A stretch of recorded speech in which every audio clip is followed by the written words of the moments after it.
All dear students, today we will see some numerical on the collision of the bodies or the impact of the bodies.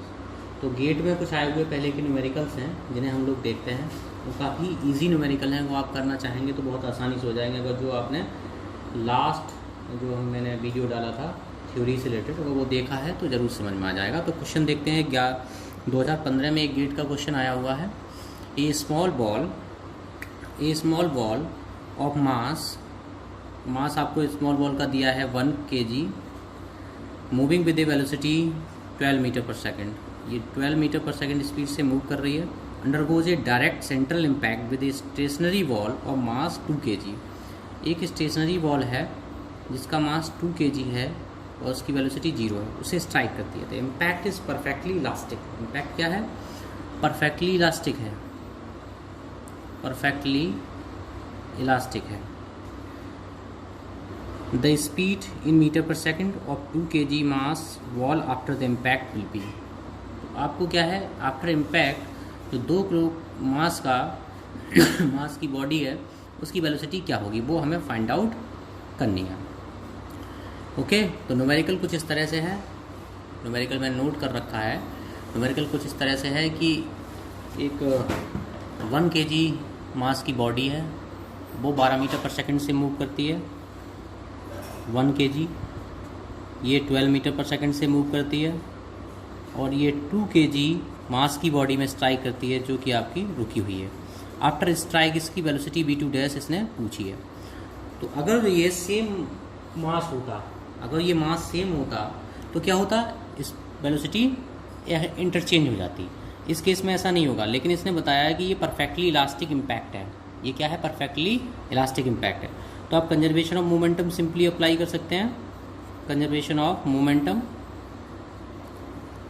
Momentum apply करें तो m1v1 plus m2v2 is equal to m1v1 dash plus m2v2 dash. यहाँ b1 dash और b2 dash after the impact first body की velocity और second body की velocity है।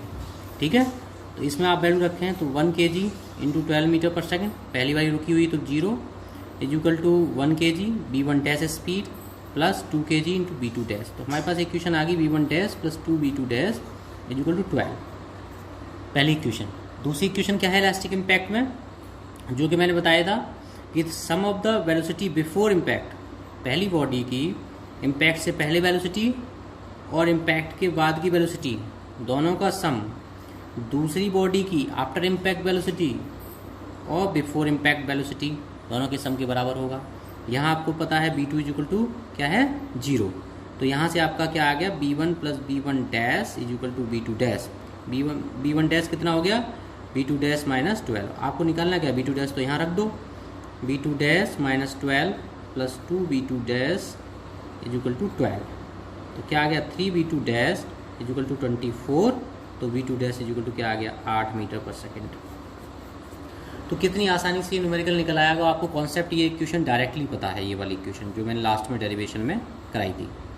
तो आप ध्यान रखें, जब भी इलास्टिक इम्पैक्ट होगा आपको 2 इक्वेशन याद करके रखनी है। एक तो momentum equation m1v1 plus m2v2 is equal to m1v1 dash plus m2v2 dash, और दूसरी कौन सी याद करके रखनी है, sum of the velocity of first body before impact and after impact b1 plus b1 dash, दूसरी बॉडी की बिफोर इम्पैक्ट वेलोसिटी और आफ्टर इम्पैक्ट वेलोसिटी का सम हमेशा बराबर होगा। ये 2 इक्वेशन रट लें एकदम, तो आपको कभी भी न्यूमेरिकल इलास्टिक इम्पैक्ट पे गलत नहीं होगा। तो ये पहला न्यूमेरिकल था। इसके बाद दूसरा न्यूमेरिकल देखते हैं, गेट में ही आया हुआ है दोबारा। एक न्यूमेरिकल है, ये 15th न्यूमेरिकल है, question number 15th। A mass m1 is equal to 100 kg travelling with a uniform speed 5 metre पर second along a line collides with a stationary mass m2 is equal to 1000 kg। After the collision both the mass travel together with the same velocity. ठीक है, दोनों ने क्या किया, same velocity से travel करना start किया। The coefficient of restitution, coefficient of restitution क्या होगा। तो अब आप ध्यान करें, जब मैंने आपको टाइप्स ऑफ इम्पैक्ट पढ़ाया था तो सबसे पहला बताया था प्लास्टिक इम्पैक्ट। तो परफेक्टली प्लास्टिक इम्पैक्ट में क्या होता है कि दो बॉडी पहले स्ट्राइक करती हैं और स्ट्राइक होने के बाद एक दूसरे से अटैच हो जाती हैं और सेम वेलोसिटी से मूव करती हैं, ठीक है। तो सेम तरह की सिचुएशन रख रही है, after the collision both the mass travel together with the same velocity, same velocity से मूव किया, तो कोफिशिएंट ऑफ रेस्टिट्यूशन आपको निकालना है, यानी कि आपको ये पता लग गया कि ये जो इम्पैक्ट है परफेक्टली प्लास्टिक है, तो उसके केस में कोफिशिएंट ऑफ रेस्टिट्यूशन की वैल्यू क्या होगी, 0। मैंने आपको पहले ही बताई थी, तो इसका डी ऑप्शन हो गया, सॉल्व करने की आवश्यकता भी नहीं। इसी तरह से एक 21 क्वेश्चन आया, बहुत कुछ क्वेश्चन डायरेक्ट आते हैं जिन्हें आप डायरेक्टली बता सकते हैं, हर क्वेश्चन को सॉल्व करने की आवश्यकता नहीं, जैसे वो न्यूमेरिकल दिख रहा था लेकिन था एक तरह से थ्योरी का ही question. 21 during the inelastic collision of two particles which one of the following is conserved. अगर इनइलास्टिक कोलिजन है तो क्या कंजर्व होगा, आपको बताया था लीनियर मोमेंटम भी कंजर्व होगा और काइनेटिक एनर्जी भी कंजर्व होगी, तो क्या होगा, सी ऑप्शन होगा। तो आप डायरेक्टली सी बता सकते हैं। इस तरह से क्वेश्चंस आते हैं, बहुत डिफिकल्ट नहीं होते, ठीक है। अब एक न्यूमेरिकल और देखते हैं, थोड़ा मिक्स करके डिफिकल्ट बनाने की कोशिश की गई न्यूमेरिकल को। ए बुलेट और mass M travel, a bullet और मास एम, स्मॉल एम है, travel at a very high velocity V, बहुत ज़्यादा वेलोसिटी से ट्रेवल कर रहा है, and get embedded inside the block और मास एम, ये ब्लॉक दिया हुआ है, इसका मास कैपिटल एम है, initially at rest on the rough horizontal floor. तो ये आपका स्मॉल मास एम है, काफ़ी स्पीड वी से मूव कर रहा है, इसमें स्ट्राइक किया और इम्बेड हो गया। The block with a bullet is seen to move a distance S, इसने क्या किया, एस डिस्टेंस तक मूव किया along the floor, assuming the mu to be the coefficient of friction between the block and floor and g is the acceleration due to gravity, what is the velocity v of the bullet। Bullet की velocity पूछी है। तो ये question भी बहुत simple है, इसमें कोई डिफिकल्ट नहीं है, बस थोड़ा सा उसने क्वेश्चन को मतलब थोड़ा सा कॉम्प्लिकेटेड करने की कोशिश करी है। तो इस क्वेश्चन को देखते हैं। एक इस बुलेट है जिसका मास स्मॉल एम है, बी वेलोसिटी से मूव करता है। एक ब्लॉक है जिसका मास कैपिटल एम है लेकिन वो रुका हुआ है, b2 = 0। तो मैंने बताया कुछ भी मत करो, जब भी आपका कोलिजन का केस आए, इम्पैक्ट का केस आए, सबसे पहले कंजर्वेशन ऑफ मोमेंटम आप लगाओ। तो कंजर्वेशन ऑफ मोमेंटम क्या है, m1v1 + m2v2 = m1v1 dash + m2v2 dash. अब ये स्ट्राइक करने के बाद क्या हुआ, एम्बेड हो गया, यानी कि दोनों मास मिल गए और फिर ये कांस्टेंट वेलोसिटी से मूव करने लगा। तो क्या है, m × b, ये तो b2 0 है, = m + m, दोनों मिल गए और b वेलोसिटी से मूव करने लगे। तो कैपिटल B जो आया आफ्टर द इम्पैक्ट, ब्लॉक और बुलेट दोनों की स्पीड क्या होगी, m × v / small m + capital M। अब क्या सिचुएशन आई, अब इस न्यूमेरिकल को थोड़ा सा इन्होंने देखो मैकेनिक्स की तरह कॉम्प्लिकेटेड बनाया है। ये ब्लॉक है ये ब्लॉक कैपिटल B स्पीड से मूव करने लगा। अब इसमें फ्रिक्शन फोर्स इसके जस्ट अपोजिट लगेगा, μ × r रिएक्शन r ऊपर की तरफ लगेगी, mg वेट नीचे की लगेगा। अब ये इस वेलोसिटी से s डिस्टेंस तक मूव कर गया और पहले क्या था, ये रुका हुआ था। तो हम क्या करें, वर्क एनर्जी थ्योरम लगा सकते हैं।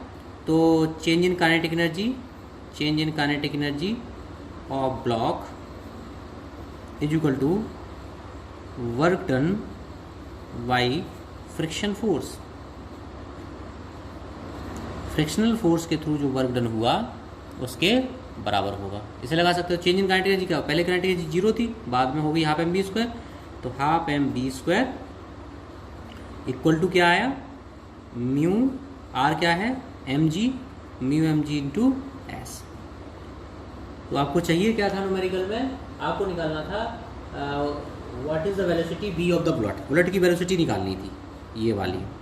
तो हम ये यहाँ से हाँ इसमें एक थोड़ी गड़बड़ी है, ½ m + m × v² = mu m + capital M × g × s। तो ये दोनों कैंसिल आउट, तो b² = क्या आ गया, 2gs, तो b बराबर क्या हो गया, √2gs। ये कैपिटल B है जो ब्लॉक की वेलोसिटी है। अब इस वैल्यू को उठा के इक्वेशन नंबर 1 में रख दो। तो यहाँ से स्मॉल b क्या हो गया, बुलेट की velocity m + capital M / m × √2gs। तो आप ऑप्शन देख सकते हैं इसमें, इस तरह से ये ऑप्शन भी दिया हुआ है इसमें। तो कौन सा ऑप्शन हो गया? ऑप्शन ए ऑप्शन इसका 2 mu G S G into S, A option इसका राइट आंसर हो गया। ठीक है ना। इस तरह से कुछ और भी न्यूमेरिकल आए हुए हैं, वो देखते हैं।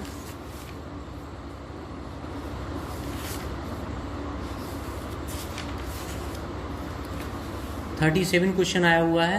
Question number 37, a 1 kg mass of clay moving with a velocity of 10 metre पर सेकेंड। 1 kg क्ले है, वो 10 मीटर पर सेकेंड से मूव कर रही है। स्ट्राइक से स्टेशनरी व्हील, एक व्हील पे स्ट्राइक करती है एंड स्टिक टू इट, और उससे स्टिक हो जाती है। The solid wheel has a mass of 20 kg and radius of 1 metre.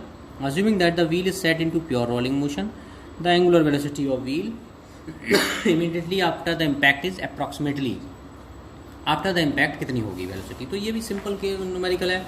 इस न्यूमेरिकल में आप मोमेंटम इक्वेशन अप्लाई करके निकाल सकते हैं। तो मोमेंटम इक्वेशन आप अप्लाई करेंगे तो सिंपली जो आपकी क्ले है,